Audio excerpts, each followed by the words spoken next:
Bonjour et bienvenue pour cette nouvelle aventure. Alors cette vidéo est un peu spéciale parce que c'est la première que je fais au Japon. J'ai décidé de venir me poser dans ce pays pendant plusieurs mois et du coup je vais en profiter pour essayer de vous partager au maximum tous mes conseils touristiques et tous mes bons plans pour visiter ce pays. Là en ce moment je suis à Tokyo, donc on va déjà commencer par aller explorer cette ville de fond en comble et puis après bien sûr j'ai prévu quelques aventures dans le reste du pays. Alors pour visiter Tokyo, j'ai imaginé un concept de vidéo où en fait je vais essayer à chaque fois de vous emmener dans un de ces quartiers.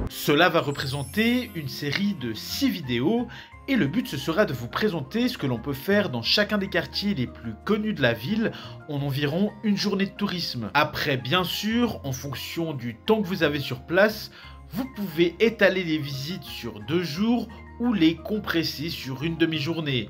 Mais bon, ça je vous laisse gérer hein, et nous on retourne à la vidéo.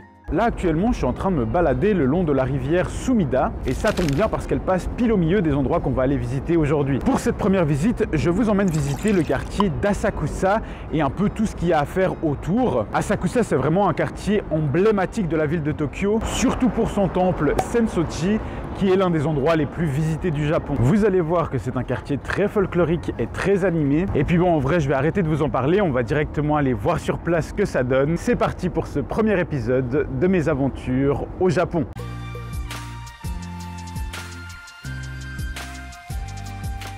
Ça y est, je viens d'arriver dans la sortie numéro 4 du métro de la station d'Asakusa. Et nous, on va aller juste par là-bas dans cette rue. C'est là qu'il y a la grande rue marchande qui mène jusqu'au temple d'Asakusa. Et comme vous pouvez le voir, il y a déjà beaucoup de monde. Hein. On est en plein milieu d'après-midi, donc c'est sûrement le pire moment pour venir ici. Et ça risque d'être encore pire une fois qu'on va arriver devant le temple. Mais bon, c'est pas grave, allons-y quand même.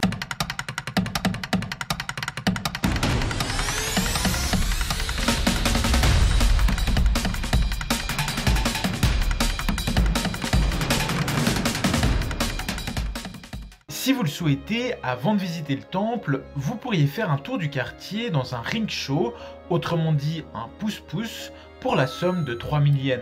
Alors moi c'est pas trop mon truc, mais au cas où, les athlétiques pousseurs vous attendront en ligne près de la première porte du temple. Et d'ailleurs, en parlant de ça, revenons-en à nos moutons. Ok, donc je viens de passer la première porte qui marque l'entrée du sanctuaire et il y a vraiment beaucoup de monde. Hein. Si vous pouvez, je vous conseille vraiment de venir le matin. Là par exemple, j'y suis à 8 h du matin et c'est quand même vachement plus agréable. Du coup, pour accéder au temple, il vous faudra tout d'abord passer la porte de Kaminaremon, aussi appelée la porte du tonnerre. Et pour la petite anecdote, la lanterne que vous voyez ici est connue pour être la plus grosse de tout le Japon. Voilà, bon, je sais pas si ça vous sera vraiment utile, mais sachez quand même qu'elle pèse 700 kg et qu'elle est restaurée tous les 10 ans. Après Kaminaremon, on se retrouve sur la rue commerçante de Nakamise. Alors c'est vraiment un endroit ultra touristique où il y a plein de magasins de souvenirs. Vous y trouverez de tout pour ravir les touristes, que ce soit au niveau de l'artisanat japonais avec des kimonos ou de la vaisselle par exemple, mais aussi de quoi combler votre palais avec des pâtisseries et autres fantaisies culinaires japonaises. Pour moi ça s'apparente quand même un peu à un attrape-touriste. Ce sont toutes des choses que vous pourrez trouver ailleurs au Japon. Les prix sont plus chers et les vendeurs ne sont pas réputés pour être les plus sympathiques du pays. Mais bon, à vous de voir.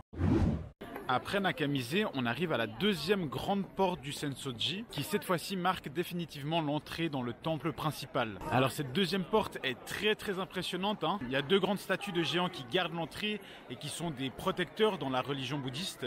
Et puis de l'autre côté de la porte, il y a des représentations des sandales de ces géants. Pour votre information, c'est aussi les plus grandes représentations de sandales dans tout le Japon.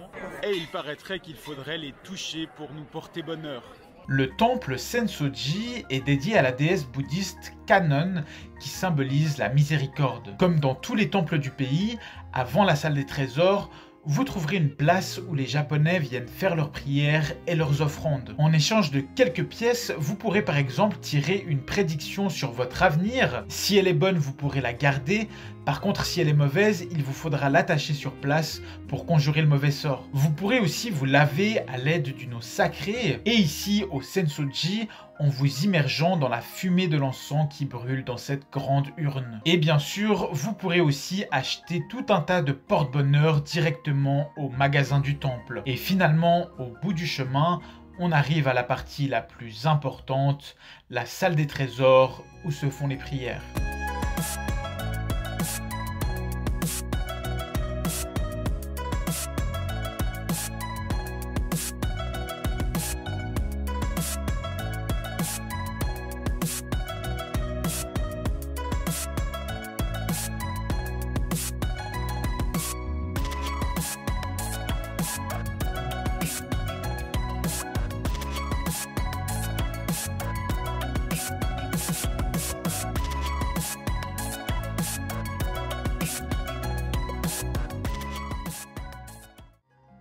Avant d'aller visiter le reste du quartier, je vous donne encore une petite astuce pour observer le Sensoji. En fait, juste en face de la première porte, vous trouverez le bâtiment de l'Office du tourisme de Tokyo, et ce que peu de gens savent, c'est qu'à l'intérieur, vous pourrez prendre un ascenseur jusqu'au 8e étage et atteindre un petit observatoire pour une vue unique sur le temple. C'est complètement gratuit et vous pourrez voir comme ça tout le quartier. D'ailleurs, moi je commence à avoir un peu faim. Bien sûr, autour du temple d'Asakusa, il y a plein de ruelles avec des restaurants, des bars et des cafés très sympas. Souvent, ils ont des devantures qui donnent vraiment envie de rentrer. Mais vous vous imaginez que tout ce qui est juste à côté, c'est souvent bondé et aussi plus cher que dans le reste du quartier. Donc moi, je vous conseille vraiment de sortir du tumulte du Sensoji pour aller trouver un restaurant et de quoi vous désaltérer. Voilà, là on a 5 minutes à pied du Sensoji et c'est quand même déjà beaucoup plus tranquille. Personnellement, en marchant un peu, j'ai trouvé plein de petits endroits beaucoup plus calmes et intimistes. Et pas seulement au niveau de la restauration, il y a plein d'autres activités à faire tout autour du temple. Par exemple, juste derrière le temple, il y a un petit parc d'attractions. Bon, pour être honnête, il fait très vieillot, hein. En même temps, c'est normal, c'est le plus vieux parc d'attractions du Japon, ouvert depuis 1947. Et j'ai aussi entendu dire que dans ses alentours, vous pouviez trouver des écoles d'initiation aux arts ninja ou samouraï. Par contre, attention, ce sont des activités qui sont assez chères, mais vous pourrez sûrement apprendre plein de techniques sur ces arts martiaux centenaires. Asakusa, c'est aussi l'endroit où vous pourrez venir apprécier les spectacles de théâtre traditionnels japonais. Alors, il y a plusieurs salles de spectacle, hein, mais comme souvent au Japon, pensez bien à réserver vos billets à l'avance sur Internet. Ça se fait beaucoup plus comme ça que de la vente directement en physique sur place. Je vous mets les infos que j'ai trouvées dans la description.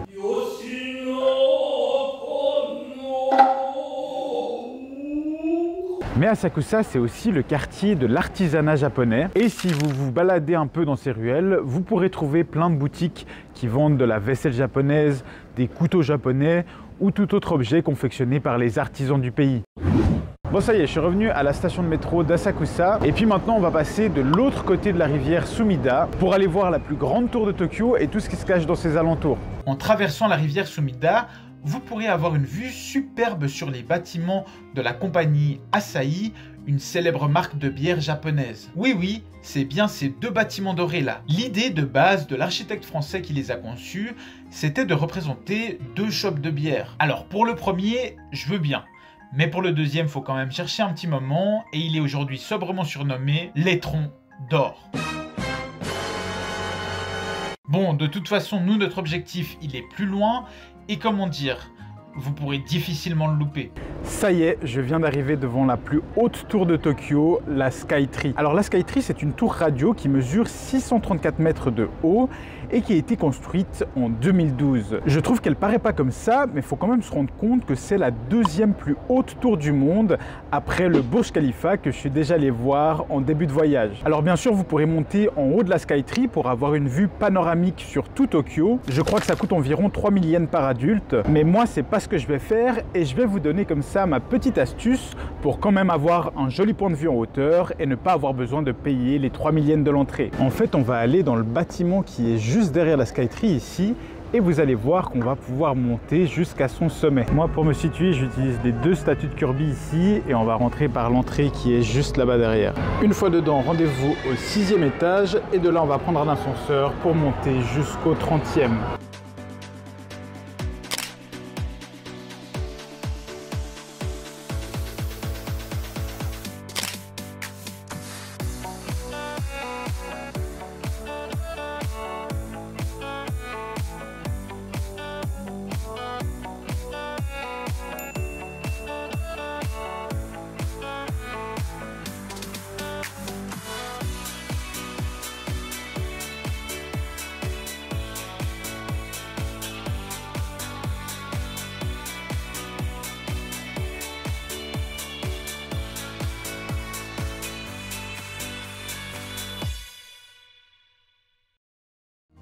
Et voilà, ça y est, j'ai ma vue sur la ville. Alors on n'est pas aussi haut que la Skytree, hein, on doit être à peu près à la moitié. Mais bon, pour une activité gratuite, c'est quand même déjà vachement beau. Une fois redescendu de ce perchoir, vous aurez le loisir d'explorer le grand centre commercial qui se trouve sous la Skytree. Je sais qu'il y a un aquarium et il y a aussi plein de restaurants et d'autres magasins en tout genre. Pour moi, c'est surtout l'un des endroits où vous pourrez aller vous ruiner dans son Pokémon Store ou alors aller craquer pour une peluche à l'effigie d'un personnage des films du studio Ghibli dans le magasin dédié. En vrai, de toute façon, moi j'ai ni le budget ni la place pour ça, donc on va vite aller finir notre journée avec la dernière activité au sud de la tour. Pour ça, on retourne marcher le long de la rivière Sumida et on la redescend en direction du sud de la ville. Au passage, je sais qu'il est possible de faire un tour sur la rivière dans un bateau panoramique. Et comme pour le reste, je vous mets les infos que j'ai réussi à trouver dans la description de la vidéo. Après une bonne demi-heure de marche, on arrive devant un endroit assez emblématique du Japon. Je suis dans le quartier de Ryokoku et je me trouve actuellement devant le stade de sumo de Tokyo. Alors en ce moment c'est mort de chez mort parce qu'il n'y a pas de tournoi organisé, mais sachez que 3 fois dans l'année vous pourriez peut-être avoir la chance de venir voir des matchs de ces lutteurs professionnels. En janvier, mai et septembre, il y a des tournois de 15 jours qui sont organisés et du coup vous pourrez acheter des billets pour venir y participer. Alors moi j'ai pas eu cette chance, mais je vous mets quand même en description les liens utiles que j'ai pu trouver. Après, moi pour aller voir les sumo, j'ai un autre plan gratuit qui pourra sûrement vous intéresser. À même pas 2 km de là, de l'autre côté de la rivière Sumida, il y a une écurie de Sumotori qui propose des sessions d'entraînement pour le public. C'est complètement gratuit, par contre il faudra vous lever tôt parce que ça se passe entre 7h30 et 9h30 du matin. Et avant d'y aller, vérifiez bien le planning des entraînements sur le lien que je vous mets encore une fois dans la description. Moi en tout cas, j'ai trouvé ces gros bébés vachement impressionnants.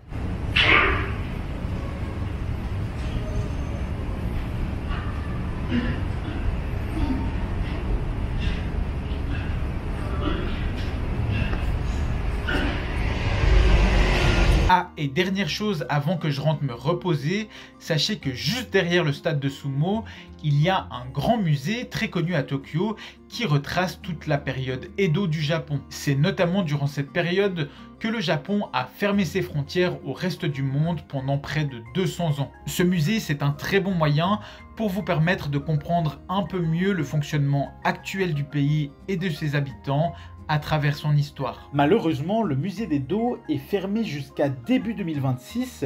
Oui, c'est très long pour cause de rénovation d'ampleur. Pour ceux qui regardent cette vidéo après cette date, eh bien tant mieux pour vous. Et pour tous les autres, il faudra prendre votre mal en patience. Pour terminer cette vidéo, je suis venu me poser à 2 pas du stade de sumo dans le parc Yasuda, qui est un endroit vraiment très chill et très tranquille au plein milieu de la ville. Merci beaucoup d'avoir regardé cette vidéo qui marque les débuts de mes aventures au Japon. J'espère que la visite du quartier d'Asakusa et de ses environs vous a plu et que ça pourra surtout vous aider pour ceux d'entre vous qui viendront ici dans un prochain voyage. Moi de mon côté, je vous donne rendez-vous la semaine prochaine pour partir à la découverte d'un nouveau quartier de Tokyo. Et d'ici là, je vous dis à bientôt pour une prochaine aventure. Ciao!